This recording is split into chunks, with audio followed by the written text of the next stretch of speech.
तो फ्लोटेशन का एक लास्ट पार्ट बचा था, मतलब जो भी थोड़ा सा 1-2 पेज बचे हैं वो देख लेते हैं, 1.5 पेज लगभग देखते क्या है। तो फ्लोटेशन ऑफ ह्यूमन बॉडी हम लोग को देखना था। अभी तक हम लोग एप्लीकेशंस देख रहे थे, उसमें फ्लोटेशन ऑफ आयरन शिप देखे थे बस, और प्लिमसेल लाइन, और ये देखे थे unloaded ship is filled with sand at its bottom. तो ऐसा क्यों होता है, ठीक है। अभी हम लोग को देखना है फ्लोटेशन ऑफ ह्यूमन बॉडी। और एक चीज़, जैसे कि ये जो एप्लीकेशंस है, तो एक तो एक्सरसाइज करते वक्त पता चल जाएगा कि कैसा कैसा क्वेश्चन आ सकता है एप्लीकेशन से। नॉर्मली तुमसे पूछा जा सकता है कि 2 एप्लीकेशन बता दो, एक्सप्लेन टू, या तो give two explain give two applications of principle of flotation. तो उसमें गिव टू एप्लीकेशन में तुम किसी का भी नाम लिख दो। लेकिन अगर बोलता है कि explain two applications of principle of flotation, तो उसके लिए तुमको कोई भी 2-3 अच्छे से पढ़ लो, 2 अच्छे से पढ़ लो। मतलब कि iron nail sinks in water while ship floats, ऐसा क्यों होता है। और एक कोई देख लेते, एक और, इस सब में से फ्लोटेशन ऑफ ह्यूमन बॉडी, ये सब में से कुछ सही लगे तो। और बाकी समझ सब लेना, ठीक है। कि अगर मान लो किसी के अंदर से पूछ दे कि loaded ship is submerged more while an unloaded ship is less submerged, तो ऐसा क्यों होता है, तो ये तुम बता सको, तो इतना समझ लो। अगर हम समझाए और वो चीज़ तुमको नहीं समझ में आया तो पूछ लेना, क्योंकि ये चीज़ समझ कर रखना ज़रूरी है, क्योंकि अंदर से पूछ सकता है क्वेश्चन, ठीक है। तो अभी फ्लोटेशन ऑफ ह्यूमन बॉडी देखते हैं। Average density of human body depends on the proportion of its constituents like bone, muscles, and fat in him, as each constituent has different density. Further, it also depends on the amount of air in his lungs at that time. The average density of body with empty lungs is 1.07 gram per centimeter cube, while with lungs filled with air is itna. A good swimmer can float on water like a floating object.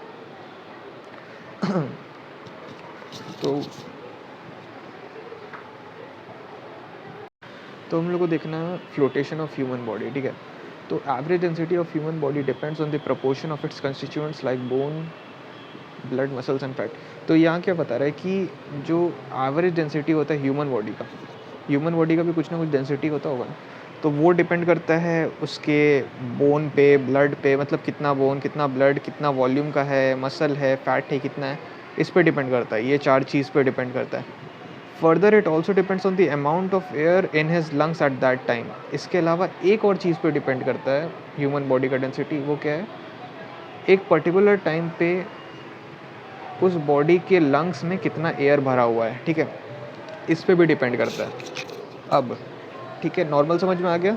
Blood, bone, muscle, fat, इस सब पे तो depend करता है। एक extra चीज़ क्या है, lungs में कितना एयर भरा हुआ है। जैसे अब हम लोग पूरा सांस भर लेते हैं तो उस समय लंग्स में एयर भर जाता है ना, तो उसी तरह से अब देखते हैं average density of body with empty lungs is इतना, इज़ 1.07 ग्राम पर centimetre cube, while lungs filled with air is इतना, ठीक है। तो यहाँ पे एक चीज़ ध्यान रखना है, जब लंग्स में एयर फिल्ड रहेगा, भरा रहेगा, तब बॉडी का डेंसिटी होगा 1 ग्राम पर सेंटीमीटर क्यूब, और जब लंग्स खाली रहेगा, उसमें एयर नहीं होगा, तब बॉडी का डेंसिटी होगा 1.07 ग्राम पर सेंटीमीटर क्यूब, ठीक है। अब एक एप्लीकेशन इसका क्या आता है, a good swimmer can float on water like a floating object with his lung filled with air and nose and mouth projecting just above the water surface. The weight of water displaced by him is nearly equal to its own weight. Thus, he can swim with a very little effort. A good swimmer can float on water with like a floating object. मतलब आराम से swim कर सकता है अच्छा swimmer, with his lungs filled with air. अगर वो lungs में अपने एयर भर ले, उससे क्या होगा, देखो हम लोग एक चीज़ जानते हैं कि डेंसिटी, अगर 2 चीज़ है, मान लो एक लिक्विड है और एक सॉलिड है, और सॉलिड का डेंसिटी लिक्विड के डेंसिटी से जितना कम होगा, वो उतना आसानी से फ्लोट कर पाएगा उस लिक्विड में। ये चीज़ हम लोग को पता है ना, कि लिक्विड का डेंसिटी ज़्यादा होगा तभी ना कोई भी सॉलिड उस लिक्विड में फ्लोट करेगा। तो यहाँ पे क्या देख रहे हैं हम लोग, जब एम्प्टी लंग्स रहेगा तो ह्यूमन बॉडी का डेंसिटी कितना होगा, 1.07, और जब लंग्स में एयर भरा रहेगा तब कितना होगा, 1 ग्राम पर सेंटीमीटर क्यूब। मतलब कि एयर भरने से बॉडी का डेंसिटी कम हो जाता है। तो जब हम लोग स्विम करेंगे तो बॉडी का डेंसिटी घट जाएगा अगर हम लोग एयर भर लेंगे अपने लंग्स में। तो इससे किसी भी बॉडी के लिए तैरना आसान होगा या नहीं होगा? अगर नहीं समझ में आएगा तो फिर पूछना, फिर बता देंगे, लेकिन शायद समझ में आ गया हो। और the weight of water displaced by him is nearly equal to its own weight, ये सब ठीक है, ये सब हम लोग पढ़ चुके हैं। मतलब यहाँ पे बॉडी को ऑब्जेक्ट समझ लो, कोई भी ऑब्जेक्ट को जब हम लोग पानी में डालते हैं तो वो जितना लिक्विड को डिस्प्लेस करता है, जितना वेट के लिक्विड को डिस्प्लेस करता है, वही वेट होता है उस बॉडी या ऑब्जेक्ट का, जो भी, वही सेम चीज़ लिखा। मेन यहाँ पे यही पकड़ना था कि लंग्स में एयर भर लेने से स्विम करना आसान क्यों होता है, क्योंकि उससे बॉडी का डेंसिटी कम हो जाता है जब हम लोग लंग्स में एयर भर लेते हैं तो। और डेंसिटी कम होगा तो लिक्विड या जो भी सी, रिवर, वाटर जहाँ भी हो, वहाँ पे ओशियन जो भी हो, वहाँ पे तैरना इजी होता है, ठीक है। सेकंड क्या है, it is easier for a man to swim in sea water than in fresh water. इसका सिंपल से रीज़न होगा, it is easier for a man to swim in sea water than in fresh और river water. River water मतलब river water को fresh water कहा जा रहा है, ठीक है। इसका रीज़न देखते हैं। The reason is due to the presence of minerals that is salt. The density of sea water is इतना more than the density of fresh water. तो देखो, इसका सीधा सा रीज़न ये है कि जो ये होता है ना अपना सी वाटर, उसमें नमक रहता है और बहुत सारा मिनरल्स रहता है। इस वजह से सी वाटर का डेंसिटी हो जाता है 1.026 ग्राम पर सेंटीमीटर क्यूब। तुमको ये नंबर याद करने का ज़रूरत नहीं, अगर एक्सरसाइज में रहे तो ठीक है, नहीं तो 1 पॉइंट मतलब इतना समझ लो कि सी वाटर का डेंसिटी ज़्यादा होता है 1 से। और फ्रेश रिवर वाटर का क्या होगा, 1 ग्राम पर सेंटीमीटर क्यूब। हम लोग पढ़े थे ना, वाटर का क्या होता है डेंसिटी, 1 ग्राम पर सेंटीमीटर क्यूब और 1000 kg पर मीटर क्यूब, तो वही है। तो सी वाटर का डेंसिटी ज़्यादा होता है और रिवर वाटर का डेंसिटी कम होता है। तो बताओ किसी भी आदमी के लिए कौन से रिवर में तैरना इजी होगा, सी में या रिवर में? मतलब किस वाटर में तैरना आसान होगा, सी वाटर में या रिवर वाटर में? तो सोच पा रहे हो उस पर, मतलब क्या होना चाहिए? सी वाटर। क्यों? क्योंकि सी वाटर का डेंसिटी ज़्यादा होगा। और हम लोग ये चीज़ मैं फिर से बार बार बोल रहा हूँ कि कोई भी एक लिक्विड है और एक सॉलिड है। अब अगर सॉलिड को लिक्विड में तैरना है तो सॉलिड का जितना डेंसिटी कम होगा लिक्विड से, उतना ही ईजिली तैर पाएगा वो। तो यहाँ पे लिक्विड का डेंसिटी अगर बढ़ गया तो बात तो वही हो गया ना, डिफरेंस तो बढ़ गया ना सॉलिड के डेंसिटी और लिक्विड के डेंसिटी में। लिक्विड का और बढ़ गया, अच्छी बात है, और ईजिली तैर पाएंगे। समझ में आया चीज़? नहीं आया तो पूछ लेना फिर से। Therefore, with a small portion of body submerged in water, the weight of body is while they displace the same water, so it becomes difficult to swim in. वही चीज़ है, तुम समझ लो ये चीज़, लिखा जाएगा, ठीक है। इसमें अगर कुछ दिक्कत हो तो हमसे पूछना फिर से।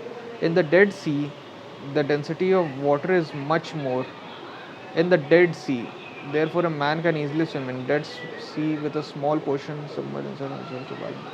एक एग्जांपल याद रख लेना बस, in the Dead Sea density of water is much more. यहाँ देख रहे हो डेंसिटी 1.16 ग्राम पर सेंटीमीटर क्यूब हो जाता है। मतलब यहाँ पे तैरना और आसान होता होगा। मतलब कि अगर किसी को नहीं भी आता होगा तैरना तो वो भी यहाँ पे तैर पाएगा शायद, क्योंकि डेंसिटी काफ़ी ज़्यादा हो जा रहा है। पॉइंट का ही डिफरेंस है, लेकिन ये पॉइंट का डिफरेंस बहुत ज़्यादा हो जाता है डेंसिटी के मामले में, ठीक है। एक डेड सी का एग्जाम्पल याद रख लेना कि वहाँ पर डेंसिटी बहुत ज़्यादा रहता है, ठीक है। तो flotation of human body complete हुआ। अब हम लोग फ्लोटेशन ऑफ सबमरीन्स देखते हैं। A submarine is a fish-shaped watertight boat provided with several ballast or flotation tanks. Ballast मतलब flotation tanks in front and rear parts. It is provided with periscope so that the driver could see.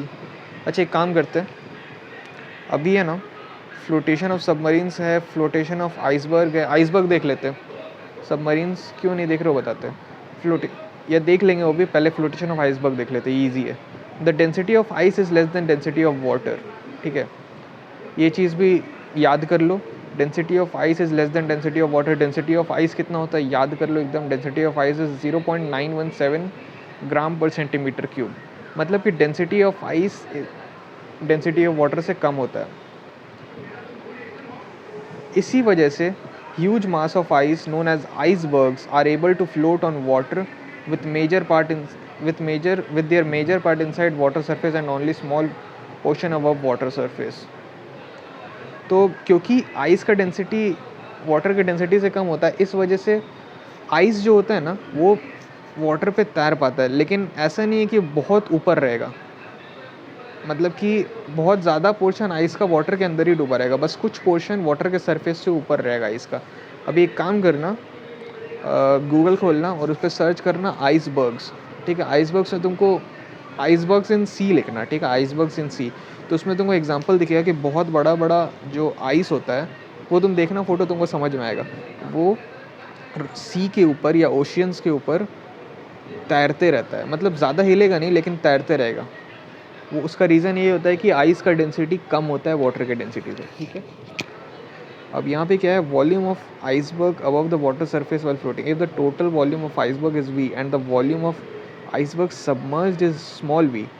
Iceberg submerge मतलब कितना iceberg पानी में जा चुका है, is small V. Weight of water replaced displaced by submerge part of iceberg is equal to total weight of iceberg. तो V small V into rho water is equal to ये। तो ये फॉर्मूला याद कर लो बस यहाँ से। यहाँ पे जो दिया हुआ है पेज नंबर 115 पे जो ऊपर टॉप लेफ्ट पे दिया हुआ है, small V by capital V is equal to rho of ice by rho of water. Rho पता है ना, बताए थे डेंसिटी में। तो रो ऑफ आइस क्या है, density of ice. Rho of water क्या है, density of water. Small v क्या है, स्मॉल वी है volume of iceberg submerged in water, मतलब कितना आइसबर्ग का वॉल्यूम पानी में डूबा हुआ है। कैपिटल वी क्या है, volume of iceberg, total volume जो भी आइसबर्ग का, ठीक है। ये फॉर्मूला याद कर लो, इससे बहुत सारा क्वेश्चन हो जाएगा। Icebergs are dangerous for ships. Iceberg being lighter than water floats on river with major part inside water. तो इसका एक रीज़न है, शिप को डिस्ट्रॉय कर सकता है। और इसका रीज़न क्या है ना, बस खुद से इमेजिन करके समझना। जैसे आइसबर्ग का क्या होता है ना कि मतलब मान लो 100% आइस है ना, तो उसमें 90% आइस पानी के नीचे ही रहता है और 10% आइस सिर्फ ऊपर रहता है। तो अगर कोई भी शिप से तैर रहा होगा तो मतलब 10% ऊपर है तो दिखने का चांसेस कई बार नहीं दिख पाता है कि आइस है, और नीचे तो पूरा 90% आइस भरा हुआ है और वो शिप उससे टकरा के पूरा चकनाचूर हो सकता है। मतलब क्योंकि आइस और वो भी मास बहुत ज़्यादा है ना, तो टूट फूट सकता है शिप। तो इसलिए आइसबर्ग डेंजरस होता है, क्योंकि कई बार आइसबर्ग दिख नहीं पाता है। और दिख क्यों नहीं पाता है, क्योंकि मेजर पार्ट मतलब ज़्यादातर पार्ट आइस का सी के नीचे होता है, 90% of ice.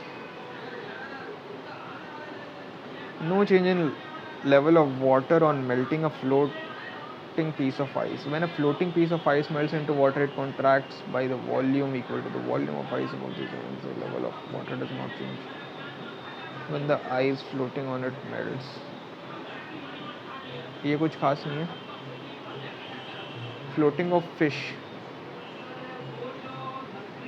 Floating of fish, rising of balloons. The balloon does not rise immediately. तो एक काम करते हैं, अभी जितना हम लोग एप्लीकेशन देखो, क्योंकि सारा एप्लीकेशन तुम्हारे लिए भी याद करना उतना वो ज़रूरी भी नहीं है और उतना याद करने का मतलब नहीं है कोई। तो हम लोग जितना भी अभी देखो, हम लोग ऊपर से फ्लोटेशन ऑफ सबमरीन छोड़े, यहाँ से फ्लोटेशन ऑफ शिप और राइजिंग ऑफ बैलून्स छोड़े। तो ये अभी फ़िलहाल के लिए छोड़ देते हैं, तुम एक्सरसाइज करो। अगर एक्सरसाइज में इससे रिलेटेड क्वेश्चन दिखता है तो भाई ये भी कर लेंगे, ठीक है। अभी फ़िलहाल इतना करो।